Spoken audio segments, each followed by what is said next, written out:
we got not one, but two jobs open, Cato. And I want to give you my thoughts on Virginia Tech, and I want to get your thoughts on this because Virginia Tech fires Brent Pry. And it's funny, man, like in my mind, I see Michael Vick. I see them winning the ACC every year. They were Clemson before Clemson. And they're in a spot now where it's like, hey, you're still in a winnable conference, but you got to find a way to push this thing back to the front of the ACC. And the conversation across the board here for them, Cato, seems to be they need to find a way to either activate NIL or outcoach the roster deficit they're at right now in the ACC. Very, very weird spot you find yourself in Blacksburg right now. Sounds like they want a sitting head coach, so that kind of turns down the volume on a P4 coordinator hot name. Could still happen. Here's what we know. Sounds like it's not going to be Shane Beamer or Mike Vick. I think the people in Blacksburg liked Mike Vick to get some head coaching experience. Maybe down the line he becomes the face of the school yet again.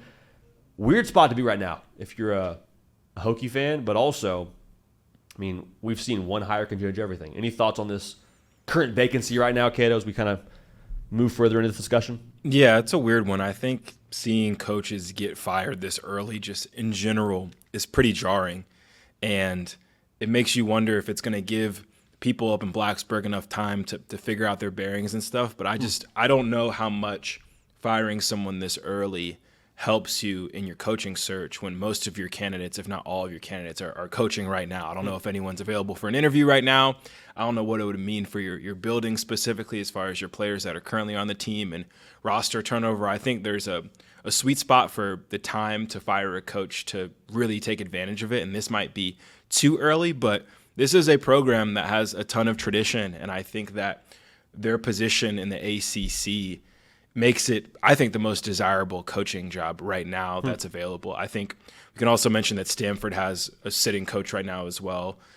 So they'll be looking for someone to take the reins of their program fully after this season, and they're in the process of finding their guy as well. But between that job and UCLA and Virginia Tech, if I'm a head coaching candidate who might have a couple options out there, why not go to a school that has a ton of tradition, try to activate the NIL dollars, and compete in an ACC conference that seems like more of a toss-up compared to some of these other conferences. I mean, every other conference, it feels like is a little bit top-heavier. We just saw Clemson go down with Brent Key just putting his head down and working for a little bit. Not too hard to squint and see that happening in a spot like Virginia Tech. So I think this is a very desirable job. I think that Virginia Tech would like to, maybe as far as their timeline goes, find themselves in a position where Shane Bieber maybe has a couple down years at South Carolina. He can make a return and follow in the footsteps of his father, or a Mike Vick has more coaching experience under his belt before getting into the job. But I feel like the timing was just off. They obviously got a little bit tired of Brent Pry, and now they're looking to switch things up probably a little bit sooner than they thought. So curious to see how they go about it for sure. But I think it's the most desirable job in the country personally as far as their history and tradition and the care factor in that town.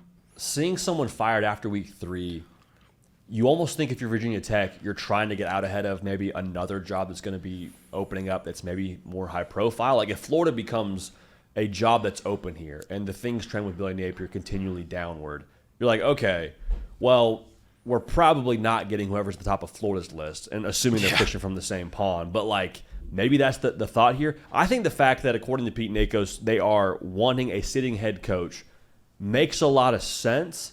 But in terms of like the P4 coordinator market, Cato, the guys that we could throw out there, like you mentioned Georgia Tech and Brent Key, like Buster Faulkner, his OC, if you want to replicate what happened at Georgia Tech to Virginia Tech, like the dude who had a front row seat to all of that would make a lot of sense. A guy like Will Stein, who I've said many times is going to be a head coach at some point in time, I would be interested to see what his interest level is in the job in Blacksburg. But you mentioned it, and we've talked about it a couple times off the air.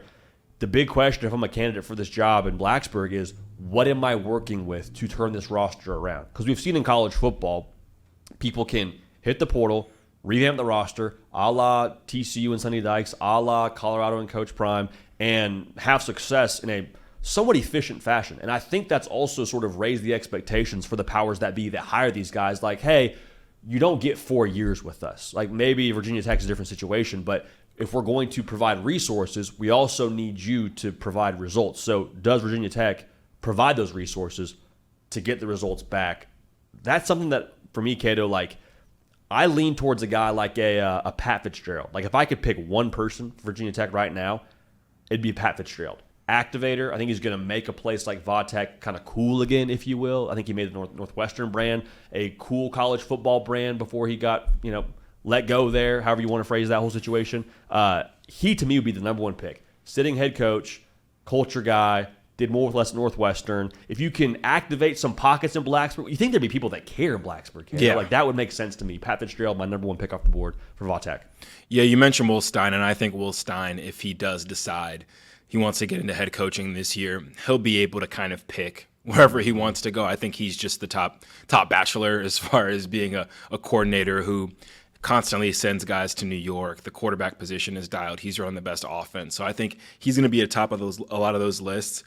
I think if I'm Virginia Tech and I can't get a guy like Will Stein, the number one guy on my list would be John Summerall at Tulane. I think everyone's kind of waiting for him to take that Kentucky job because he went to Kentucky, coached a little bit as an assistant there. Everyone's kind of waiting for maybe them to be done with Stoops. And if that, it's kind of like I know there's people at Kentucky that are kind of rooting against the Wildcats and rooting for Tulane. So that kind of perfectly kind of intersects and that happens. Yeah. I think he's the best Group of 5 head coach out right now. He did what he did at Troy, 2 seasons, 2 straight Sun Belt championships, his first 2 years there, and that's with limited resources. He's showing you what he could do at Tulane right now, and I think if he's the kind of guy that if you can get him in Blacksburg, talk about resources relative to the rest of the country, but relative to what he's been working with lately, I think he'd feel like he has an embarrassment of riches, and he'd really be able to activate what they have there. And he just has a tough-nosed, hard-style brand of football that I think would translate great to the ACC, and they could give some nosebleeds out pretty quickly in that conference and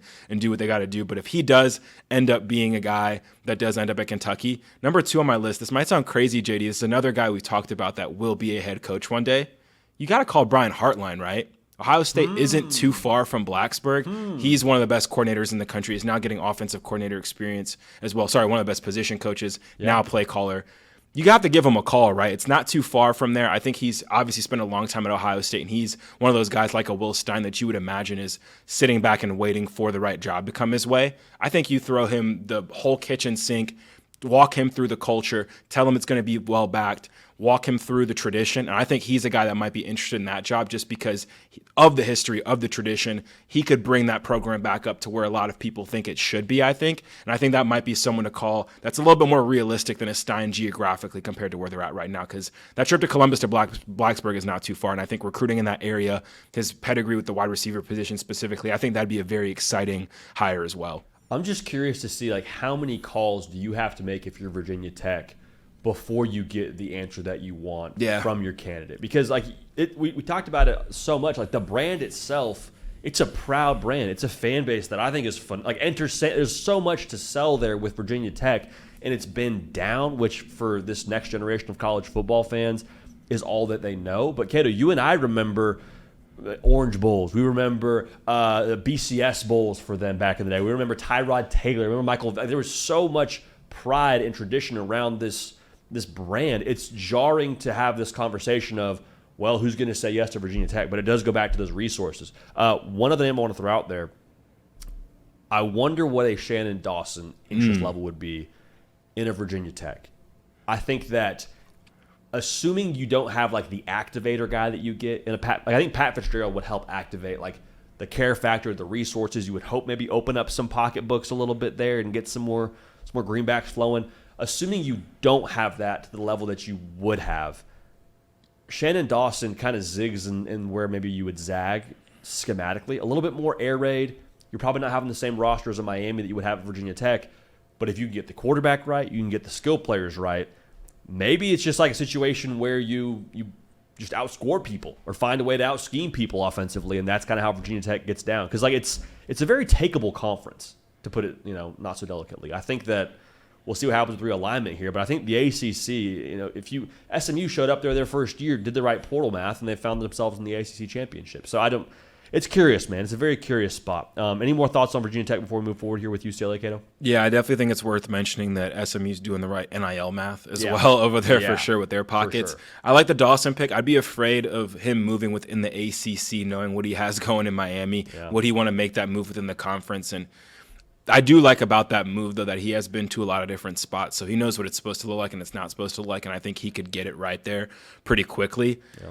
Another name I just have to throw out, and I think that every person who is having a head coaching search this offseason has to consider John Gruden, just because of the current state of college football. I mean, it's no secret Virginia Tech wants to bring Michael Vick in, one, because he's one of their guys, but obviously it would bring a lot of attention, eyeballs, and just familiarity as well. Look at the Deion Sanders effect, what he did at Colorado. I think that's kind of half the battle right now with NIL and just the current college football landscape we live in. Bring in a guy like John Gruden, who immediately is going to turn some just people who are fans of John Gruden into fans of Virginia Tech. That activates just things in general as far as popularity goes. That would help activate the NIL. A dude who's passionate about football, who understands tradition of that place. I think it would just get so much juice and excitement around the program that even if it didn't work out in 3 or 4 years, it'd be worth a shot. It'd give attention and eyeballs to it. And I think his football acumen speaks for itself. Have to give Gruden a call, I feel like, as a guy who can maybe just – it's a program that has juice, and you just put juice on juice there with Gruden. I think it has the potential to just be an electric matchup. But I think that's the kind of guy too in current college football. Like I said, got to give that guy a call, I think, just to gauge his interest and see what he's feeling. It has never been more important in modern college football to be cool and interesting. Yep. I think Gruden is both of those things. Like, I don't even think Belichick's all that cool, but you see what they did via the portal. Yes, they had some dollars to work with too. But like North Carolina was a story this past offseason. A lot of high schoolers were sitting at home with North Carolina offers and saying, I'm more intrigued by North Carolina now than maybe I was before, because this is freaking interesting, because maybe North Carolina, if they win some games, becomes more cool. But John Gruden, can you imagine John Gruden sitting in your living room, Cato? First team all living room. Tech hat, visor on, and just like chatting you up and telling you why Virginia Tech's the spot to be. Yeah, I feel like, hey, man. Come play fullback for us here, man. What are you benching these days, huh? How about that Ennish Sandman? Yeah. Like, what? I could see it, man. He's first team all living room. First team all living room, man. Get a guy who's gonna get some. You win the offseason first, and then when we get between the white lines, let's see what happens. I think it's a guy who would win the offseason. He'd win the living room. He'd win the popularity contest and the beauty pageant before. And I think his resume is enough to show, okay, like. Once we drop the ball, let's see what happens. It's a guy who has a Super Bowl ring, so I agree, man. I could imagine being in that living room, and I could imagine getting really excited to play for a guy like John Gruden if I live in the greater Virginia area for sure. You'd have that. I think you'd have that whole area of the country on lock if you have Gruden running around and shaking hands with moms and dads. That's the last thing I want to say here. Not to keep going last thing. But the last thing I want to say is that area that you can recruit if you're at Virginia Tech. I think it's a lot better than people realize. To recruit the DMV, there's a lot of talent there to where if you can become one of these schools, maybe not the school, but one of the schools in that area that pulls from that, region of the country, a lot of good football players that I think would be excited to go play for a John Gruden, Pat Fitzgerald, John Summer. Like, there's a lot of guys there that I think would be excited to stay home should they have a reason to stay home. But I digress.